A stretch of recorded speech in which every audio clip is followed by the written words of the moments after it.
Hello, so I am coming on to do a quick video breaking down 5 anxious attachment triggers that you are likely to experience. These are the most common ones if you have anxious attachment, and then going through some tips for what you can do about it when you're triggered, or if you experience these triggers on a regular basis, like more long term, like what are the solutions? What are the things to do about this? So as you are hopping on, say hi, and if you're catching the replay, do hashtag replay and say hello. So let's get started. So, the first anxious attachment trigger is unpredictable behavior. So, when you perceive that the person you're dating or in a relationship with have like inconsistent behavior or having inconsistent behavior, that's the way you perceive it. Like, for example, maybe they are saying one thing or promising something, but then they're not following through, or things are not lining up. For example, they're saying, "Oh, I'll call you at this time," but then they don't call. You tend to get very anxious about the state of the relationship. So, as an anxious attacher, you want to know that your partner will be consistently accessible and responsive to you, to your needs, to your emotions. So, when you don't feel this, your fears about the relationship or the future with this person get triggered. So if they're behaving in a way that is unpredictable, they're not showing up consistently, one day they're messaging, the next day they're not, you feel like you can't get your footing with this person, your fears are going to be massively triggered. All right, so number 2, unresponsiveness. So, this is one of the most common triggers for anxious attachers. So, this perception of unresponsiveness could be anything from he didn't answer my text or respond to my text, or he didn't answer my call, to he didn't seem to care about how I feel, about my emotions. So, you see a lack of responsiveness from the person you're dating, and your mind goes crazy into all the possible negative things that this could mean. And then you may respond with anxiety, anger, or collapse into despair. But this is going to be really hard for you, not hearing back from someone, not feeling like they're responsive to you. So, number 3 is distance. So, whether it's physical or emotional distance, not feeling close to your partner or the person you're dating can be very distressing when you have an anxious attachment style. So, while this is going to be true for most people, for an anxious attacher, their fears are already triggered, right? Where you're already living with this sense of hyper alertness and hyper awareness, right? And so distance really compounds that anxiety. So, with dating, this could be anything from feeling like you haven't spent much quality time together lately, you didn't see him for a week, he's been really busy, to a sense that your partner isn't emotionally connecting with you. For example, he's present, but he feels distant. And number 4, not knowing where you stand. So it's really anxiety provoking for you as an anxious attacher when the person you're dating, or maybe even in a relationship with, isn't clear with you about where they stand. So with dating, it's they're not clear, you don't feel clear about if they want a relationship or not. You don't feel clear about how they feel about you. If they seem to be preoccupied with other things, does this mean they're less interested in you? So, this brings up deep fears of rejection and deeply at the root, abandonment. So, it's important for you to feel like you know how they feel about you, you know where you stand with them, and to be told this and reassured of this on a consistent basis. Number 5 is a lack of consistency. So, because of your wiring, you deeply crave consistency in your relationships. So, when there isn't consistency, it's hard for your nervous system to handle it because it triggers these deep fears of abandonment. So, your mind will automatically jump to the worst case scenario, like he's losing interest in me, he's cheating on me, he's interested in someone else, he's met someone else. often leading you to accuse your partner maybe of cheating, of pulling away, of not caring about you. So, those are the 5 really most common triggers with anxious attachment. So, if you resonate with any of these, you can drop the number in the chat so I can just see like who here is resonating and which ones are you resonating with. So, let's go into some tips for how to deal with your triggers. So, the first and most important thing, and this is really just getting right down to it, is learning to regulate your nervous system and re regulating your nervous system. Because your nervous system, as an anxious attacher, is wired to be on high alert. Like it is wired to be looking for danger, wired to be looking for how you might be abandoned. So, it's not regulated to begin with. And so, the work is to learn to regulate your nervous system when you're triggered and then to actually like come back to a basis through doing nervous system work. So this is the most effective strategy for rewiring your brain and healing attachment wounds from childhood, which are why your nervous system is not regulated. It's why you have these triggers. So if you're in fight, flight, or freeze mode, you aren't able to think clearly. You're more likely to act on impulses like calling him, texting him, reaching out, just trying to get a response or reaction, trying to nail him down.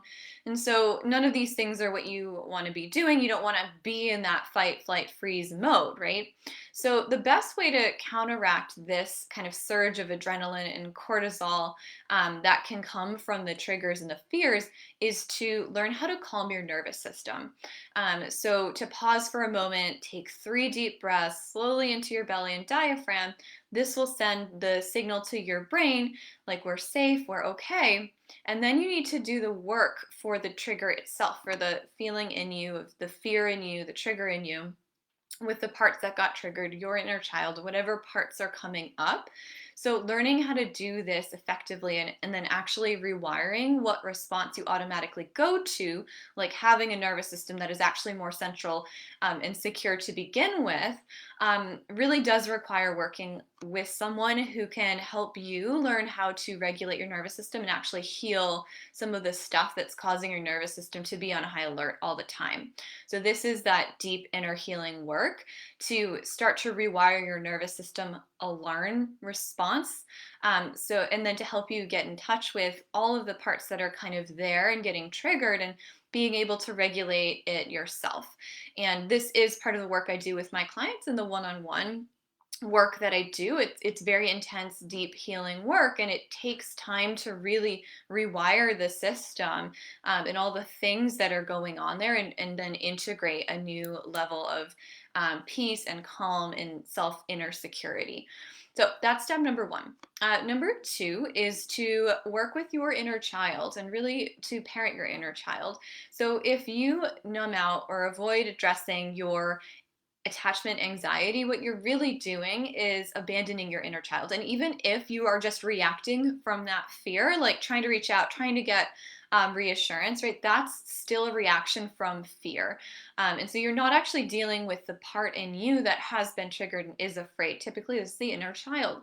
It's a part of your nervous system. So getting in touch with yourself at a deeper subconscious level and reparenting the trauma that that part of you has is key. And again, this is the deeper long-term work. This is not just a one-time kind of thing. So you want to invest in the deep inner healing work instead of just papering over the response you're feeling with positive thinking, affirmations, or numbing out like binging on food or social media or other men, but really to do that inner healing work. So, your next step, number 3, is once your nervous system is in a calmer place, to address your negative thinking. Because that trigger comes from kind of a negative thought pattern that you automatically will go to because of how you're wired, right? And how your nervous system is wired. So, when we're triggered, we often get stuck in these negative thought loops and thought patterns.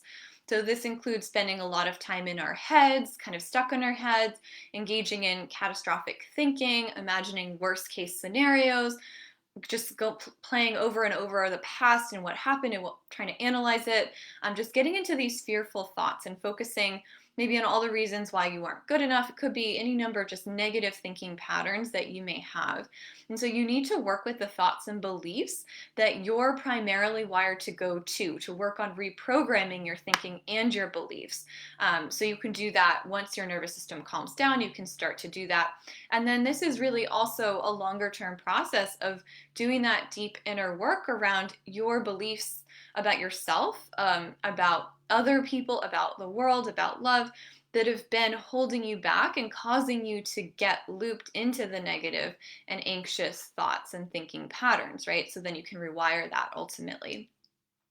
And number four is to learn how to communicate your needs in a partnership, because you have specific needs and certain needs that come from you being more anxious, attached, leaning. And while we want to do a lot of that healing work so you can get to that place of what's my responsibility and what is actually like a thing I could ask of someone else, like that I'm not putting somebody else in the position of like taking care of me, which is really my responsibility.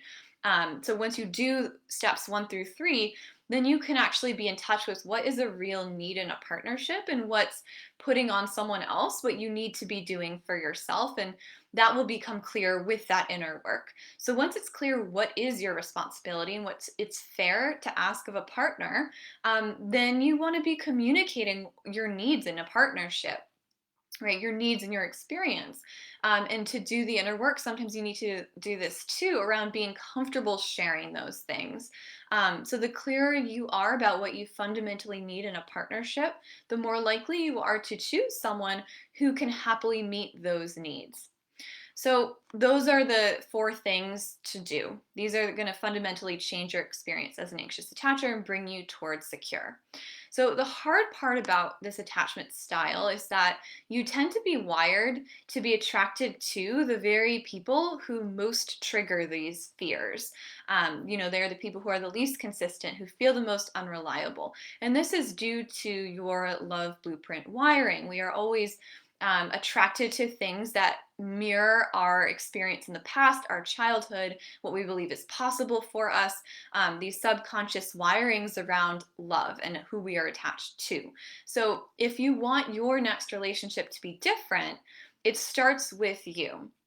And if you want your relationship to be different now, if you're in a relationship and these triggers are coming up and the person is actually not somebody who you need to be afraid of abandoning you, you need to do your own work to change how you're responding. So doing your healing work is the answer to not being attracted to or creating an insecure dynamic to begin with.